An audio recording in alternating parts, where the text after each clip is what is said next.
guys, welcome back. Let's go ahead and examine how we multiply and divide fractions. So let's start off with a simple fraction. Say we had a half and we're multiplying that to 3 over 4. So here we have a half times 3/4. So in order to multiply when we have fractions, the first thing that we need to do is that we need to see if there are any factors that are common between our numerator and our denominator. In this case, our numerators are 1 and 3, our denominators are 2 and 4. So if you notice, there are no factors that are common between our numerators and our denominators, so we can go ahead and multiply across. So in this case, we have 3 times 1, that gives us 3.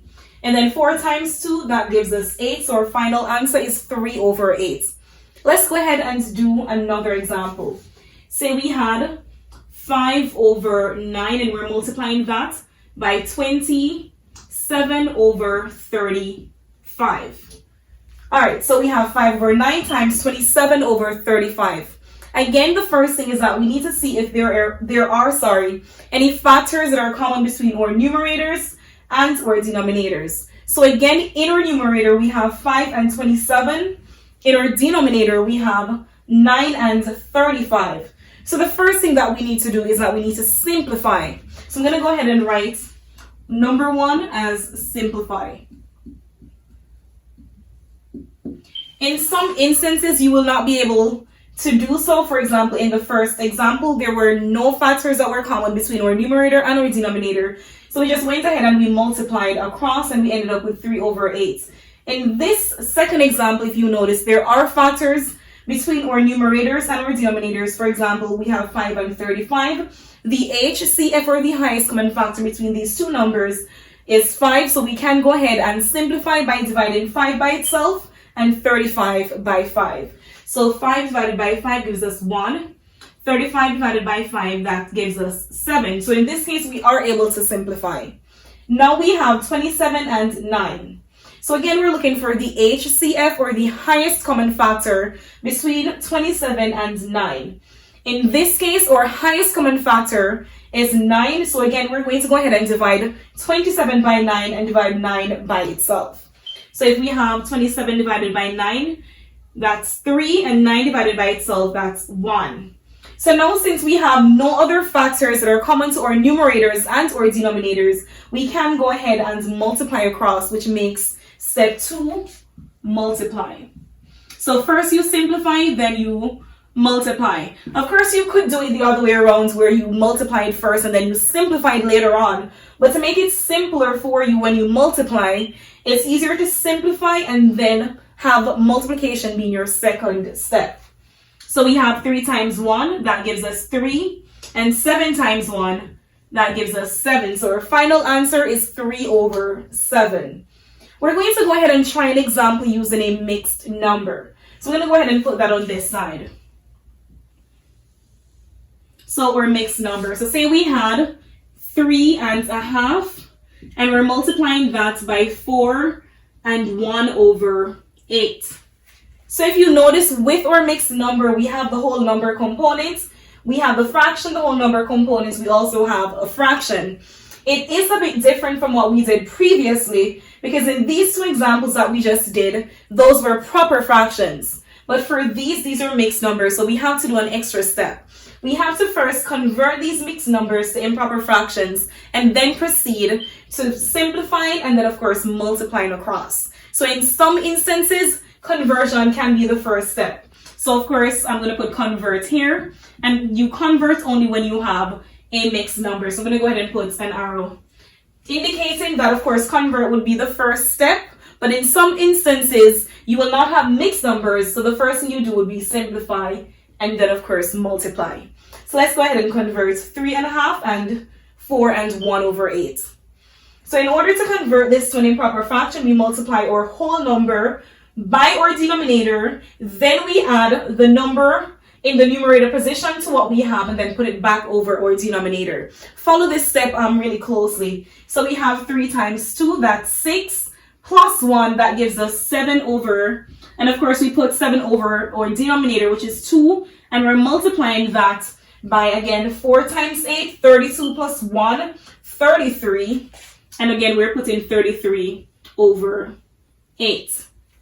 So in this case, we do the same thing. We try to simplify if we can. We have 7, 33 as our numerator. We have 2 and 8 as our denominators.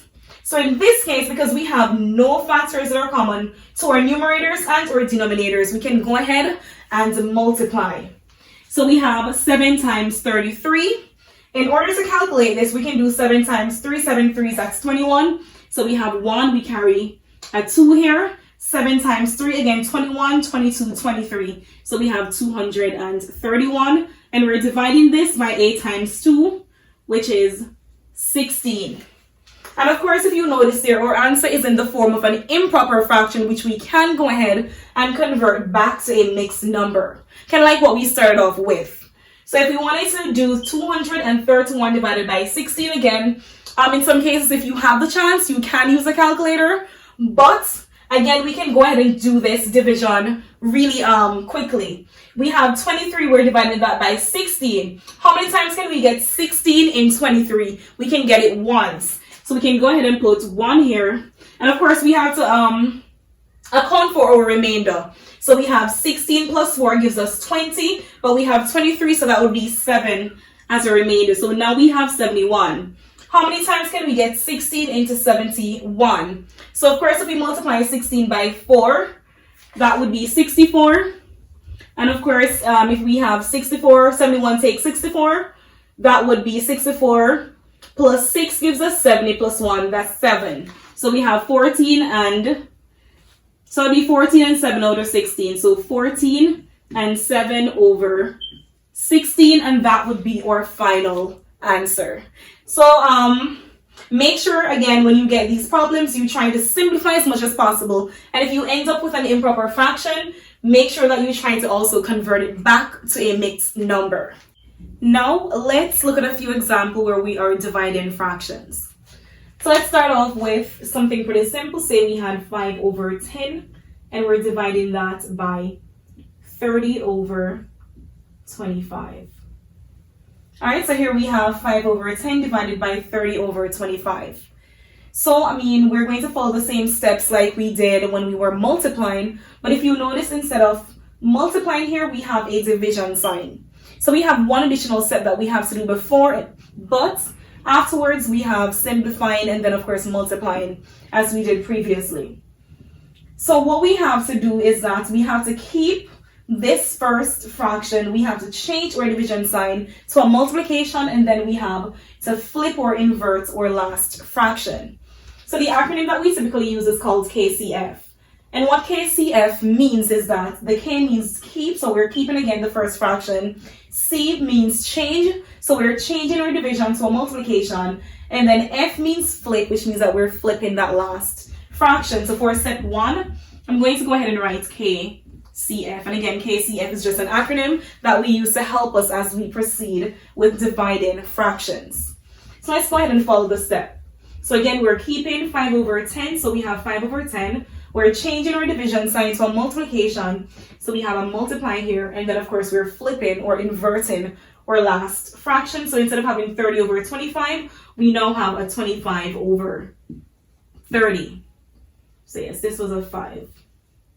All right, so we have 5 over 10 times 25 over 30. All right, so the next thing that we need to do is that we need to simplify. So our step 2 is still simplifying as we did with multiplication. So now we're going to have to figure out what our factors are between our numerators and our denominators. And we're looking for that highest common factor, or that HCF. So looking at 5 and 10, we can see right away that 5 is a factor of itself, and it's also a factor of 10. So we can go ahead and divide these two by 5 or simplify using 5. So 5 divided by 5, that's 1. 10 divided by 5, that's 2. So now we have 25 over 30. Again, we're looking for the HCF, or the highest common factor between our 25 and 30. If you notice, they're both divisible by 5. So we can go ahead and simplify 25 and 30 by dividing them both by 5. So 25 divided by 5, that gives us 5. And 30 divided by 5, that gives us 6. So now again, we can just evaluate what we have left. We have 1 and 5 as our numerator, and we have 2 and 6 as our denominator. And again, we're trying to figure out if there are any factors that are common between our numerators and our denominators. In this case, since there are no other factors that are common, we're going to go ahead and multiply what we have left, and we're multiplying across. So our step 3 is that we're going to multiply. So we have 1 times 5, that gives us 5, and 6 times 2, that gives us 12. So we have 5 over 12 as our final answer. Let's go ahead and do another example. So say we had 3 over 24, and we're dividing 3 over 24 by, let's say 9 over 8. So we have 3 over 24, we're dividing this by 9 over 8. So again, we're going to do the same thing that like we did previously. We're going to go ahead and change our division sign to a multiplication, and of course invert our last fraction. So we will have 3 over 24. We're going to go ahead and change our division to a multiplication, and then instead of having 9 over 8, we will now have 8 over 9. So again, we did KCF. Now we're going to go ahead and simplify. So again, in simplifying, what we need to do is that we need to find our factors that are common between the numbers in the numerator position and those in the denominator position. In our numerator position, we have 3 and 8. As our denominators, we have 24 and 9. So again, we're looking for the highest common factors between our numerators and our denominators. So we have 3, we have 9. And we're going to go ahead and evaluate to see if there are any factors that are common between 3 and 9. And of course, you should know that 3 is a factor of itself, but it is also a factor of 9, so we can go ahead and simplify those two terms. So 3 divided by 3, that's 1. 9 divided by 3, that's 3. So we have 8 and 24, and again, we're looking to see what the HCF, or the highest common factor between 8 and 24 is. So 8 is a factor of itself, but it is also a factor of 24, so we can go ahead and divide through by 8 or simplify using 8. So 8 divided by 8 gives us 1. 24 divided by 8, that's 3. So in our numerator position, we have 1 and 1. In our denominator position, we have 3 and 3. So since we have no other factors that are common, we can go ahead and multiply across as in step 3. So let's go ahead and do that. So we have 1 times 1, that gives us 1. 3 times 3, that gives us 9. So our final answer is 1 over 9. And of course, the first thing that we did was that we used our KCF acronym to keep our first fraction as is, change our division sign to a multiplication, but we also flip, or we also inverted that last fraction. Then we proceeded to simplify, and then lastly we multiplied in order to get our final answer. I'm going to show you one more example, but this time I'm going to show you using a mixed number. So let me go ahead and erase what I have here so I can get a bit of space and limit confusion. Alright, so again, we're going to go ahead and use a mixed number for this example. So say we had 3 and 1 over 4, and we were dividing that by 1 and 2 over 8. So 3 1/4 divided by 1 and 2 over 8. So again, recall from our previous example where we had the mixed numbers, we had to first convert them to improper fractions. So again, that's what we're going to do. And again, that's going to be our tentative step. Just in case we had a problem, that would have been our first step. But if we don't have this mixed number component, then of course we're going to proceed to do the KCF, simplify, multiply, and so on. But for our purposes, in this example, we're going to first convert. All right. So go ahead, and if you can go ahead and pause the video at this time and try to convert these two mixed numbers into improper fraction. So if you did, this would be what you would have gotten. So again, we're doing 3 times 4, that's 12. plus 1. So that's 13 over 4, and we're dividing 13 over 4 by 8 times 1. That's 8 plus 2, 10 over 8. All right, so we have 13 over 4, and we're dividing that by 10 over 8. So now that we've done our conversion, we can go ahead and use our KCF acronym to assist us with the next step. So again, go ahead and pause the video and go ahead and try to do this step on your own. All right, so you should have gotten 13 over 4, because remember that we're keeping our first term with the K. Then we have divide change into a multiplication. And of course, remember that the F is for flipping or we're inverting. So we now have 8 over 10. So 13 over 4 multiplied by 8 over 10. So what's our next step? If you said simplify, then you're correct. So now, of course, we're going to go ahead and complete step 2, which is simplifying. So we have 13 and 8 as our numerator terms, and we have 4 and 10 as our denominator terms. So again, we're looking for that factor that is common between our numerators and our denominators. We're trying to simplify as much as possible before we do our last step, which is multiplying. So all right, we have 13, we have 8 again, we have 4 and 10. Looking at 8 and 4, we notice that 4 is a factor of itself, but it's also a factor of 8. So we can use 4 and of course simplify 4 and 8. So of course 4 divided by 4 is 1, 8 divided by 4 is 2. So now we have 2, we have 10.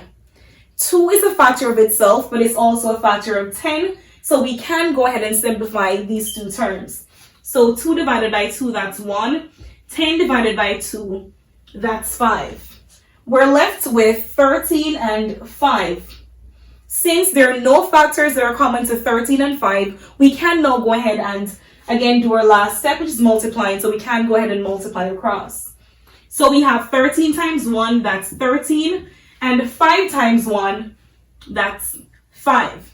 So we have 13 over 5 as our final answer. However, because it is an improper fraction, we can go ahead and convert it to a mixed number. So an improper fraction is a fraction where the denominator is smaller than our numerator, or our numerator is larger than our denominator. So let's go ahead and simplify. How many times can we get 5 in 13? If you said 2, you would be correct. So we can get 5 in 13 2 times, but again, we have to account for our remainder. Our remainder in this case is going to be 3, and we put that back over our denominator. So 2 and 3 over 5 would be our final answer. And just to check to make sure that you did your division properly, we can go ahead and see if 2 and 3 over 5 is equivalent to 13 over 5. So 5 times 2 equals 10 plus 3 would be 13, and we'd put that back over our denominator. So I hope this was helpful, and I hope that if you have any problems or concerns, you leave it in the comment section below. Thank you guys so much for watching, and please don't forget to subscribe.